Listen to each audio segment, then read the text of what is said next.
We've had a really successful project. We've had a great time here. What we've been able to find from the 1940s excavation is this whole series of artefacts relating to the daily life of those troops that were living here. The bottles that they drank from, mostly beer, surprise, surprise, and those have come from different parts of the empire.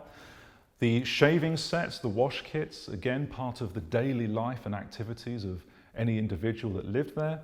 Parts of the vehicles themselves, falling off on those rocky terrains in situ, and then part of their clothing as well, and the money that they, of course, would have required for buying exotic and more luxurious things on the island itself.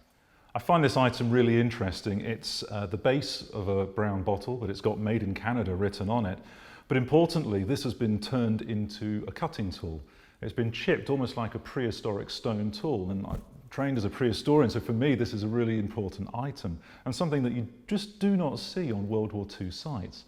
So it's a big question: is it from World War II? Is it British? Or is it 1982? And of course, Argentinian. So there's more work to do with that particular item.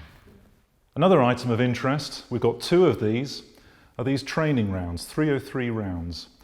Now mostly, obviously the real rounds get handed into the police, they get discarded. Even these though, back in 1940s, would have got thrown into a dump, so to find these is quite rare. Importantly, of course, it means that these can also go in the museum. And these would have been used for the troops to train loading, unloading, cocking the weapon, and doing various drills and those sorts of exercises, again, on a daily basis. So really cool items, very unusual indeed. So we've got part of the top of one of those peat burners here. It's got a beautiful classical design that runs right along the rim. And it gives that sense that it's not just a functional item to keep people warm, of course that's what it did, but it's also the hub of the home. It's to give that element of, you know, this is where you're going to be living for the next couple of years. And of course these guys didn't know that when they travelled over here. The Falklands was a bit of a surprise, but ultimately this became their home for at least 18 months. Part of the fuel actually within the furnace as well, and it gives us that indication that it was peat that was being burnt. It turns into this sort of rock-hard mass.